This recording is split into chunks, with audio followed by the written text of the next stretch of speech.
الحمد لله كفى والسلام على عباده الذين اصطفى أما بعد فقد قال الله تبارك وتعالى في كلامه المجيد وفي فرقانه الحميد أعوذ بالله من الشيطان الرجيم بسم الله الرحمن الرحيم لقد كان لكم في رسول الله أسوة حسنة وقال عز وجل في موضع آخر وما أرسلناك إلا رحمة للعالمين وقال عز وجل في موضع آخر وما خلقت الجن والإنس إلا ليعبدون قال النبي صلى الله عليه وسلم من تمسك بسنتي عند فساد أمتي فله أجر 100 شهيد أو كما قال عليه السلام وقال النبي صلى الله عليه وسلم لا يؤمن أحدكم حتى أكون أحب إليه من والده وولده والناس أجمعين متفق عليه আলহামদুলিল্লাহ আজকের এই জলসার নির্ধারিত নির্বাচিত মানিনীত সম্মানিত যোগ্যতম সভাপতি সাহেব বিজ্ঞাপিত অবিজ্ঞাপিত হযরত উলামায়ে কেরাম আমার সামনে বসে থাকা আল্লাহওয়ালা ঈমানওয়ালা দিনদার মুমিন মুত্তাকিন বাবা জীবন ভাইয়েরা পদ্মার আড়ালের পদ্মার মেশিনা আমার মায়েরা জননীরা আমার বোনেরা রইল শ্রেণীমতো সালাম আল্লাহ সুবহানাহু ওয়া তাআলার লাখো লাখো লাখো শুকরিয়া যে মহান আল্লাহ রাব্বুল আলামিন আপনাকে আমাকে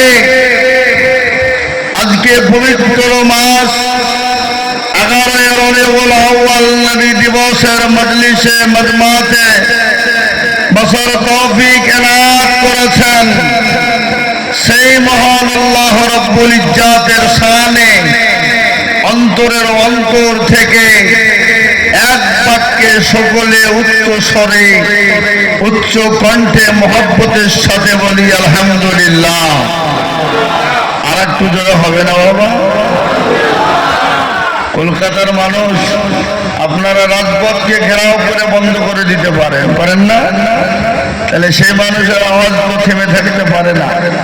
তাহলে আর একটু জোর দিয়ে মহব্বত দিয়ে বলি আলহামদুলিল্লাহ। তারপরে পরে বিশ্ববরণ্য নবী মানবতার দূত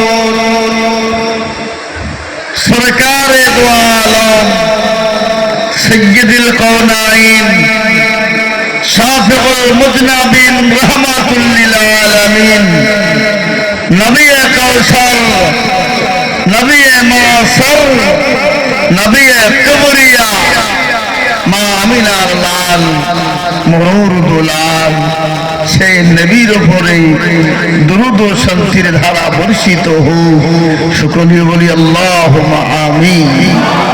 আর একটু জোরে হবে না? নারে তাকবীর, আরো জোর নারে তাকবীর।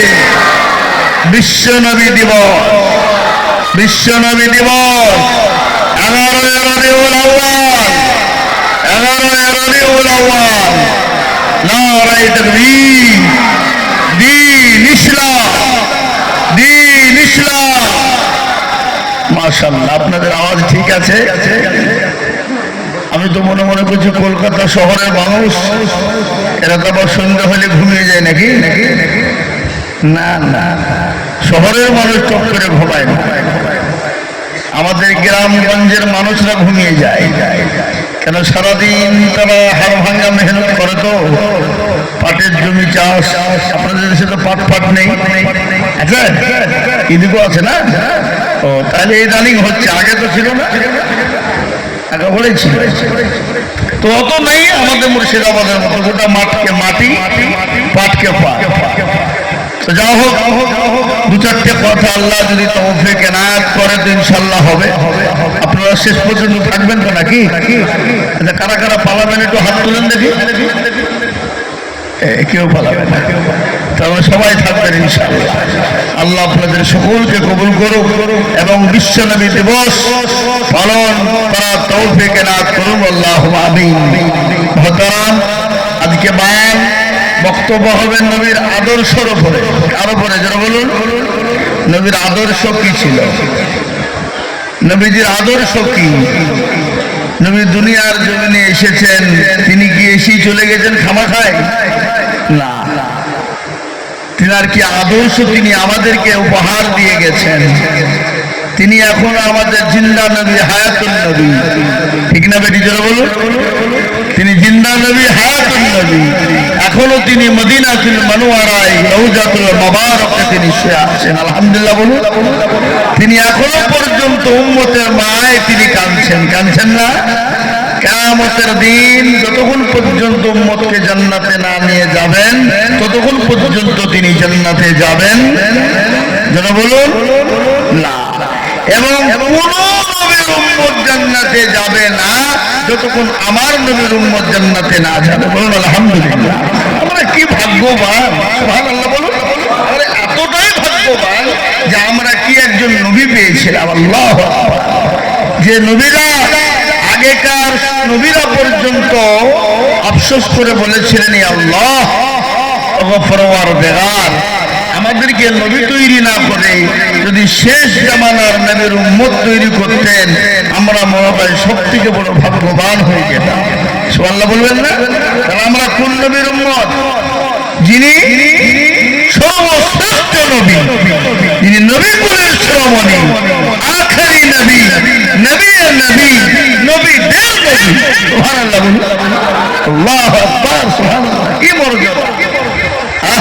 কাল কিয়ামতের যার হুকুম ছাড়া জান্নাতের একটা দরজাও খোলা যাবে না, সেই নবীর উম্মত আমরা। আজকে আমরা এতটাই ভাগ্যবান, কিন্তু আমাদের ভিতরে বাবজি দোষ আছে না? আমরা যদি এই নবীর, এই জামানার রাসূল, সুবহানাল্লাহ, আখেরি জামানার রাসূল, সেই নবীর যে আমাদের যে হুকুম, যে হাকাম, যে সুন্নাত, যে পাবন্দি যেটা ছিল, সেটা যদি আমাদের ভিতরে থাকতো তো আমাদের জীবনটা ইহকাল পরকাল কবরে সুন্দর সুখময় হয়ে যেত। যেত না? জোরে বলুন, হয়ে যেত। ওগো মুসলমান, আল্লাহু আকবার। আল্লাহর নবী সাল্লাল্লাহু আলাইহি ওয়াসাল্লাম যেদিন 12 রবিউল আউয়ালে তিনি জন্মগ্রহণ করবেন, আকাশ পাতাল, জমি, নদী, তরুলতা, গাছপালা, পশু পাখি সবাই আত্মহারা। সেই দিন সবাই আনন্দিত হয়ে গেল। কিন্তু মুহতারাম, যেদিন নবী করিম সাল্লাল্লাহু আলাইহি ওয়াসাল্লাম জন্মগ্রহণ করেছেন, যে তারিখে, সেই তারিখে তিনি মৃত্যুবরণ করেছেন। করেন নাই? যারা বলুন, মুসলমান দরদি, আগামী 12 রবিউল আউয়াল সোমবারের রাত্রি আল্লাহ নবী সাল্লাল্লাহু আলাইহি ওয়াসাল্লাম সবে সাবেকের সময় তিনি দুনিয়ার জমিনে জন্মগ্রহণ করেছেন। কিন্তু নবীজির জীবনী যদি বলতে শুরু করা যায়, রাতকে রাত, দিনকে দিন কেটে যাবে, কিন্তু শেষ করা যাবে না। পৃথিবীর এমন কোন আলেম নেই, মুফাসসিরিন নেই, উলামায়ে কেরাম নেই যে নবীজির জীবনী শেষ করে কেউ বলে শেষ করতে পারবে, কেউ পারবে না। কিন্তু যেদিন ছিল আমাদের কাছে আনন্দের দিন, আবার সেই দিনটাই ছিল আমাদের কাছে অতি দুঃখের দিন।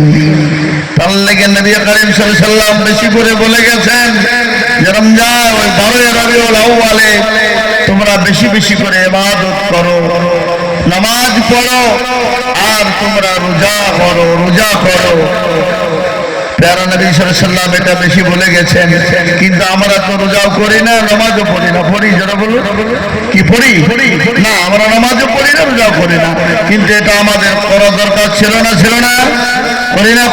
করার প্রয়োজন আছে না নাই? আমাদের রোজা রাখার প্রয়োজন আছে এবং সেই রাত্রিতে বেশি বেশি করে দোয়া করার প্রয়োজন আছে। নবী দিবস আমরা মনে মনে করি যে রাস্তা রাস্তা আমরা পতাকা হাতে করে নবী নবী করে চিল্লে বেড়াবো, মনে হয় নবীর মহব্বত হয়ে গেলে। এটা নয়, নবীর মহব্বত হতে হবে। রোজা করুন, নামাজ পড়ুন, দোয়া করুন, নবীর মহব্বত সব জন্ম হয়ে যাবে। জি, আল্লাহ রাব্বুল আলামিন দুনিয়ার জমিনে প্যারা নবী সাল্লাল্লাহু আলাইহি ওয়াসাল্লামকে যদি না বানাতেন, আসমান জমিন তথা কুল কায়নাত কোন জিনিস আল্লাহ তৈরি করতেন না। করতেন হযরত আদম আলাইহিস সালামকে জন্ম করার আগে আল্লাহ নবীকে আল্লাহ রাব্বুল আলামিন আরশ মহল্লায় লিখেছিল না, লা ইলাহা ইল্লাল্লাহু মুহাম্মাদুর রাসূলুল্লাহ সাল্লাল্লাহু আলাইহি ওয়াসাল্লাম। জি, জান্নাতের প্রতিটি দরজায় লেখা ছিল। মহতারাম বুজুর্গ দোস্ত, সেই নবীর উম্মত আমরা এত ভাগ্যবান, অথচ সে ভাগ্যবান হওয়া সত্ত্বেও আমরা যে নবীজির সুন্নাত, নবীজির তরিকা, নবীজির হুকুম, নবীজির আহকাম যেগুলো রয়েছে সেগুলো আমাদের ভিতরে নেই। কিন্তু মহতারাম বুজুর্গ দোস্ত, আল্লাহ ওয়ালারা, আমি আপনাদেরকে শোনাবো। আল্লাহ রাব্বুল আলামিন আজকে মজলিস আমাদেরকে বসার সুযোগ দিয়েছেন। এই মজলিসের বহু দাম, বহুত মূল্য। এই মজলিসের এত দাম, এত মূল্য। আল্লাহু আকবার। প্যারা নবী বলে গেছেন, যদি এই মজলিসে কেউ বসে যায়, আল্লাহ তার জীবনের तमाम পেছনের গুনাহগুলোকে ক্ষমা করে দেয়। একটু জোরে বলা যাবে না? না, আপনাদের কলকাতার মানুষের গুনাহ নাই? নিষ্পাপ প্রতিটি মানুষের গুনাহ আছে না নাই? আমি আইজুল হকের গুনাহ নেই? প্রত্যেকটা মানুষের গুনাহ আছে, কিন্তু কারো কম কারো বেশি। কিন্তু এই মজলিসে বসার কারণে আল্লাহ রাব্বুল আলামিনের জীবনের বান্দার যত গুনাহ রয়েছে সমস্ত গুনাহকে মজলিসে বসার কারণে ক্ষমা করে দিবেন কে? একটু জোরে বলুন কে? আল্লাহ। তাহলে এই মজলিসের মূল্য আছে না নাই? আর এই মজলিসের চতুর্দিককে ঘিরে নিয়ে দাঁড়িয়ে কারা? একটু জোরে কোন কারা দাঁড়িয়ে আছে মজলিসকে ঘিরে নিয়ে? আল্লাহর ফেরেশতারা। যখনই এই মাজমা শেষ হয়ে যাবে, যাওয়ার পরে আল্লাহ তো সব জানে, জানেন না? জানেন না? আলিমুল গায়েব কে? জোরে বলুন কে? অদৃশ্যের খবর কে জানেন? আপনার আমার অন্তরের খবর কে জানেন? সে আল্লাহ তো সব জানেন। তারপরও বলবে কোথায় ছিলি? গিয়ে বলবে আল্লাহ ওই কলকাতা শহর রাজারহাটের পাশে, গ্রামের নাম কি? দিয়ারা, নতুন নিউ টাউন নাকি বলে, সেইখানে দেখলাম তোমার বান্দা বান্দিরা বসা। বলে কেন? বলো আল্লাহ নবী দিবস পালন করার জন্য 11 রবিউল আউয়ালের রাত্রি তারা বসে বসে তোমার বাণী, তোমার রাসূলের বাণী শুনেছে। আল্লাহ বলবে শোন, ওই মজমাতে মজলিসে যারা এসেছে, যারা বসে গেছে, আমি আল্লাহ রাব্বুল আলামিন তাদের পেছনের জিন্দেগির গুনাহগুলোকে ক্ষমা করে দিলাম, মাফ করে দিলাম। আল্লাহ ঘরে ঘরে বলবো আল্লাহ সারা জীবন গুনাহ করে গেল, আর একটু মজলিসে বসে গেল, তোমার বাণী শোনার কারণে তুমি মাফ করে দিলে। আল্লাহ বললে আমি ক্ষমা করবো না তো কে করবে? তুই। আমাদের সব থেকে বড় শত্রু কে? বলুন ইবলিস। ইবলিস আল্লাহকে বলছে আল্লাহ তুমি আমাকে পাওয়ার দাও। বলে কি পাওয়ার নিবি? বলে তোমার প্রতিটি বান্দা বান্দিকে জাহান্নামে নিয়ে যাব। তাই তো নিয়ে যা, কিন্তু এটা শুনেলে আমার বান্দা যতই বড় গুনাহ করো, ধর 100 বছর বাঁচলো, কত বছর? 199 বছর গুনাহ করলো, থাকলো কয় বছর? 1 বছর। 1 বছরের মধ্যে 11 মাস গুনাহ করলো, থাকলো কয় দিন? 1 বছর। 1 বছরের মধ্যে 11 মাস গুনাহ করলো, থাকলো 1 মাস। 1 মাসের মধ্যে 29 দিন গুনাহ করলো, থাকলো কয় দিন? 1 দিন। 1 দিনের মধ্যে 23 ঘন্টা গুনাহ করলো, থাকলো কয় ঘন্টা? একটু জোরে কোন? 1 ঘন্টা। 1 ঘন্টার ভিতরে যদি সে ভালো করে উত্তম রূপে ওযু করে মসজিদের ভিতরে ঢুকে গিয়ে আমার কাছে হাতটা তুলে বলে আইয়ুহাল্লাযীনা আমানু তুবু ইলাল্লাহি তাওবাতান নাসুহা, একবার যদি তওবায়ে নাসুহা করে ফেলে, আমি আল্লাহ আমার বান্দার 99 বছর 11 মাস 29 দিন 23 ঘন্টার গুনাহ আমি 1 ঘন্টায় ক্ষমা করে দিলাম। শয়তান বলে, মাবুদ গো,